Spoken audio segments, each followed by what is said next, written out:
Work and learn. Meet Light Meet Max. සක්‍රිය කර ගැනීමට MySLT app එකට log වෙන්න. Work and learn. Meet Light Meet Max. සක්‍රිය කර ගැනීමට MySLT app එකට log වෙන්න. දසනකාන්ති චූර්ණය සහිත liver ආයුෂ් දන්තාලේපය දත්වල ඇති ප්‍රශ්න 10ක් වළකයි.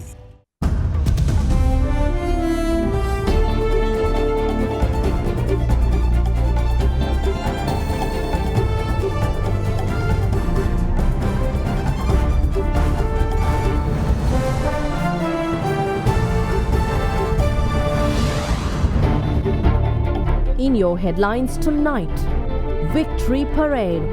Returning Sri Lanka champions accorded rousing welcome along the streets as they parade from Katunayaka to Colombo.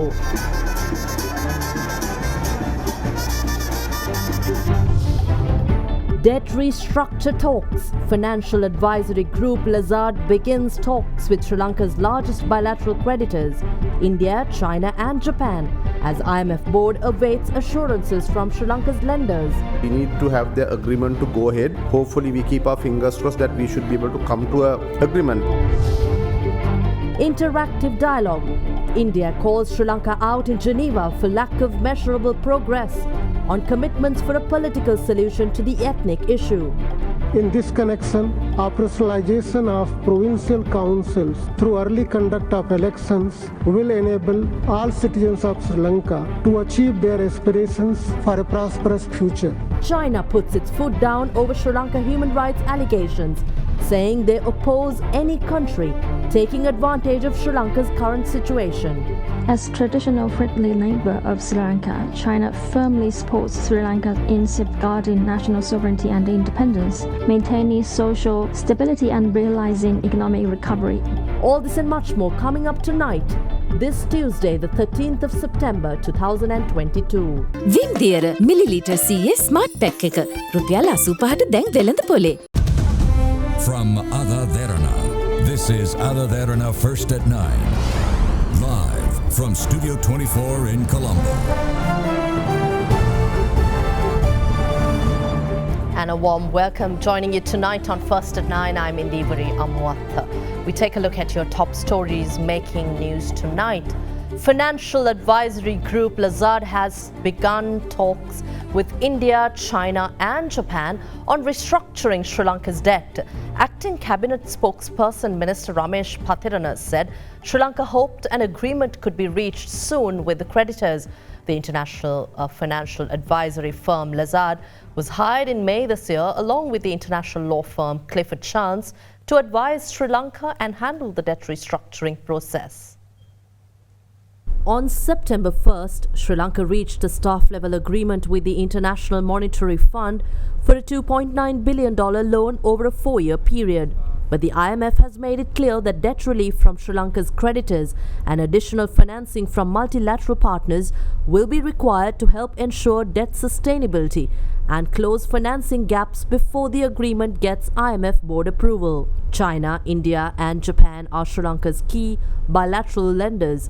Sri Lanka is also set to formally reach out to private creditors and institutional lenders. As the government, we have hired an agency, that's Lazard of France, to ensure that we negotiate with all these countries' debt holders to ensure that we come to an agreement. So they are at the level of discussing the different countries. They haven't come to a final decision as such, but as country-wise, whilst we are talking to the bilateral organizations and also the other owners of Sri Lankan debt, including Paris Club. So they are in the process of speaking to India, China and Japan mainly to ensure that we come to some sort of consensus. So we need to have the agreement to go ahead. Hopefully we keep our fingers crossed that we should be able to come to an agreement. But it's through that particular organization, financial consultants who've been hired by the Sri Lankan government to ensure that we reach this agreement. They haven't come to an agreement as yet.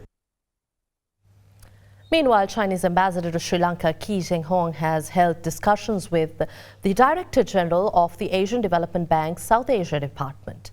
In his discussion, the ADB South Asia Department Director General, Kenichi Yokohama, the Chinese envoy, discussed Sri Lanka's current economic situation. The Chinese embassy in Colombo said that the discussion also focused on a revitalization plan for the Sri Lankan economy. The Chinese mission went on to say that the ADB Sri Lanka Mission Director Chen Cheng also attended the discussion on Sri Lanka's current economic situation. Amid international warnings of an impending acute food shortage in Sri Lanka, Minister Dr. Ramesh Pathirana today asserted that there will be a decent supply of food, assuring that the country will not face a shortage of crop. The Minister of Plantation and Industries, attending the weekly cabinet media briefing today, added that available stocks of fertilizer will be sufficient for cultivation at present, while most stocks of fertilizer are expected soon. He went on to give an explanation on the recent appointment of 37 state ministers and yesterday's new addition to the list. Government has appointed 38 state ministers. It is quite obvious they haven't been allocated any funds, either from the Treasury, Consolidated Fund or budgetary allocation. They have been given only a name, only a assignment. No work to be done, no responsibility to attend to. So don't you think these are utter waste of public funds? There is no separate budget line allocated for the state ministers. They would be working within the accommodated or allocated budget line for the main ministry. But I don't agree with you in relation to the work, because most of the ministers, they are overwhelmed with a lot of work actually. So there are no question in relation to workload. That's why we wanted to appoint some of the state ministers to share the work burden. But it's not coming with an additional cost. It's within the given purview or the given allocation. So I think the state ministers will have sufficient work to be done. You said that in the past there were some fears that there could be a food shortage by December. Now that the government has taken a decision not to import rice from India, so does that mean that there won't be any food shortage, or is there any plan to address this? There is any shortage? Not to stop importation completely, but to gradually curtail depending on the harvest we have got. So we have got a reasonable harvest for Yala season, and also we are expecting to receive some fertilizer for Maha season. So given that backdrop, we don't think that there will be a food scarcity in the country. So thankfully, all the farmers of the country, they got back to their fields and started the agricultural work. The main issue that Sri Lankan farmers were encountering was the fertilizer scarcity. So now the fertilizer is available in the country, and also we will get more fertilizer in time to come. With that situation, I think there will be a decent food supply chain that would be managed. So there won't be any issue in relation to food scarcity in the country.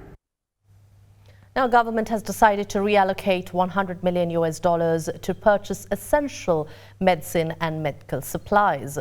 This $100 million facility, which will be provided to Sri Lanka by the Asian Infrastructure Investment Bank, was initially allocated to the Colombo Urban Regeneration Project and the Reduction of Landslide Vulnerability by Mitigation Measures Project. However, President Ranil Wickremesinghe, in his capacity as the Finance Minister, decided to allocate these funds to the purchase of medical supplies and essential pharmaceutical drugs, taking the country's foreign exchange situation into account.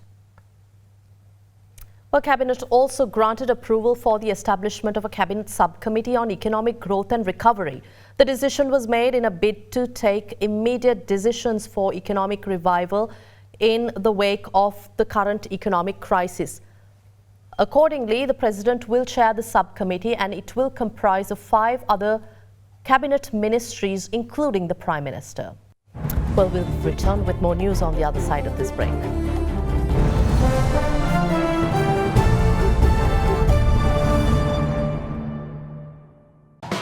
කාලගුණය කොහොමුණත් Rhino නං වහලට safe තමයි මුළු ගෙදරම. Rhino Cement Roofing Sheets. Then you know Rhino. I know. Big 3. Uber Eats මගින් ඉදිරිපත් කරන ආදරයෙන් අවශ්‍යතා ඇති අයට අත්‍යවශ්‍ය භාණ්ඩ පරිත්‍යාග කිරීමට වේදිකාවක්.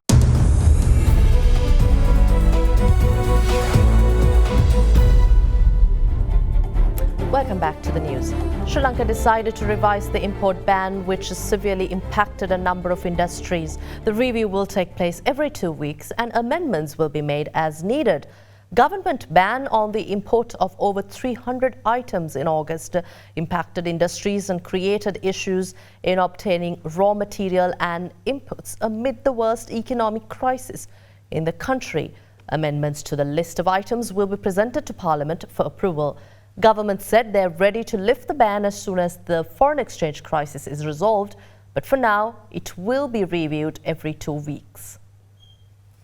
Now, the Ministry of Labour and Foreign Employment has introduced 3 telephone numbers for obtaining information, including a hotline to refer problems related to obtaining electric vehicle import permits under the recently introduced initiative of allowing Sri Lankan migrant workers remitting money through formal channels to import an electric vehicle to the country.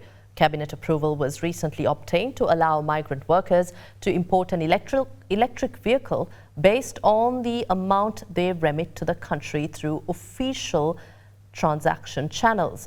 Applications for obtaining relevant vehicle import license have now been published on the website of the Ministry of Labour and Foreign Employment and the website of the Sri Lanka Bureau of Foreign Employment. Taking you to the Colombo Stock Exchange, the shares closed lower for the first time in 5 sessions today, dragged down by a pullback in financial and industrial companies. The all-share price index ended down 0.65% at 9,749.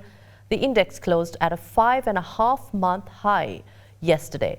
LOLC Development Finance PLC and conglomerate Expo Lanka Holdings were the top drags on the index, falling 6% and 2% respectively.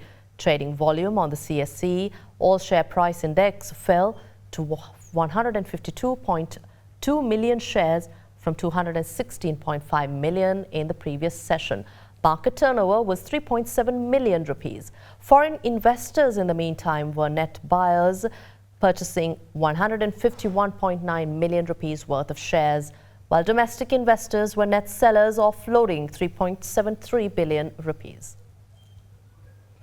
Now, US consumer prices unexpectedly rose in August and underlying inflation picked up amid rising costs for rents and healthcare, giving the Federal Reserve ammunition to deliver a third 75 basis points interest rate hike next Wednesday during their meeting. The surprisingly firm inflation readiness reported by the Labour Department followed in the wake of recent data showing labour market resilience. The reports suggested that inflation could remain elevated for some time. Fed Chair Jerome Powell reiterated last week that the central bank was strongly committed to fighting inflation.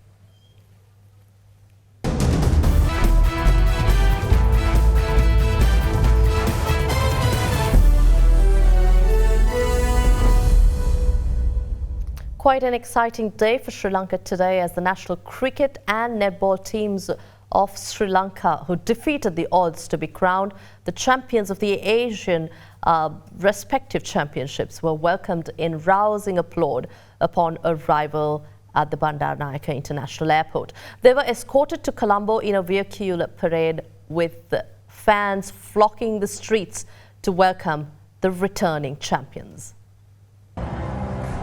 On Sunday, Sri Lanka made history with 2 championships secured for the country, both Asia Cup titles. The Sri Lankan netball team claimed the Asian Netball Championship, defeating Singapore, while Sri Lanka cricket clinched victory over Pakistan in the Asia Cup finals. The victorious Asian champions, both netball and cricket, returned to the island this morning. The national cricket team, led by Dasun Shanaka, who were able to secure Sri Lanka's 6th Asia Cup title, returned from Dubai at around 5 a.m. today. Upon arrival at the Bandaranaike International Airport, the cricketers were welcomed with a warm reception in the presence of State Minister of Sports Rohana Dissanayake, Director General of Ministry of Sports Amal Surya, and officials of both Sri Lanka Cricket and the Sports Ministry. මම හිතනවා මේක සුබ ලකුණක් අපේ ශ්‍රී Lanka cricket වලට කියලා. කණ්ඩායමක් විදියට ඇත්තටම හොඳ මානසික මට්ටමක් ඉන්නවා. ඉතින් ඒ තරඟාවලියෙත් උපරිම දක්ෂතා අතරට ඇවිල්ලා ලෝක කුසානයක් ජයග්‍රහණය කරන්න බලාපොරොත්තු වෙන කණ්ඩායමක් විදියට. මම හිතනවා අපි ලොකු අභියෝගයකට මුහුණ දීලා තමයි මේ තරඟාවලිය අපි ජයග්‍රහණය කරේ. ඉතින් මම හිතනවා කොන්ෆිඩන්ස් එක අපි ඉස්සරහට අරගෙන යන්න තමයි බලාපොරොත්තු වෙන්නේ. ක්‍රීඩකයන් 15,000 දෙනාම හොඳ මානසිකත්වයෙන් ඉන්නවා. ඉතින් අපිටත් ගිහිල්ලා මේ වගේම ක්‍රීඩකයන් තමයි බලාපොරොත්තු වෙන්නේ. ගොඩක් සතුටුයි විශේෂයෙන්ම තරඟාවලිය ජයග්‍රහණය කරපු එක සහ මට තරඟාවලියේ දීරයා වෙන්න ලැබුණා. පන්දියවන්නන් විදියට හොඳ දෙයක් කරා නැත්නම් අපිට මේ වගේ තරඟාවලියක් මේ විදියට ජයග්‍රහණය කරන්න ලැබෙන්නේ නැහැ. Meanwhile, Sri Lanka's victorious national netball team, 6-time Asian netball champions led by Gayanjali Amarwansa, also returned to Sri Lanka this morning. The netball champions were also accorded a warm welcome by State Minister of Sports, officials from the Sports Ministry and members of the National Netball Federation. Defending champions, Sri Lanka faced the finals of the Asian Netball Championships against host Singapore on Sunday. Singapore were defeated 63-53 by the Sri Lankan women, making this the 6th consecutive Asia Cup for the country. Sri Lanka Netball also booked their spot in the 2023 Netball World Cup in Cape Town, South Africa. අභියෝගයක් තිබුණා මොකද අපි තරගයට සහභාගී වුණේ 2018 වසරේ ශූරියන් විදිහට. ඉතින් පීඩනයකුත් තිබුණා. කණ්ඩායමක් විදිහට එකමුතුවෙන් හිටපු නිසා අපිට පුළුවන් වුණා මේ පීඩනයත් කණ්ඩායම අතර බෙදා ගන්න. ඒ වගේම කණ්ඩායමක් විදිහට අපිට දිනන්න ඌමනාව තිබුණා. ඌමනාව වගේම එකමුතුකම 2020 වසරේ ලෝක කුසලානයේ තියෙනවා දකුණු අප්‍රිකාවේ කේප් ටවුන් වල. ඉතින් ඒකට සහභාගී වෙලා කොමන්වෙල්ත් යන්න පුළුවන් විදිහට ජයග්‍රහණය කරලා එන්න තමයි අපි බලාපොරොත්තු වෙන්නේ. Following the welcome at the airport, the two Asian champion teams were paraded in two open double-decker buses escorted by the Sri Lanka Police from the airport to the Sri Lanka Cricket Headquarters and the Netball Federation Headquarters. Fans gathered on the streets to welcome the champions and were seen lined up on either sides of Colombo Katunayaka Road to cheer on the victory makers.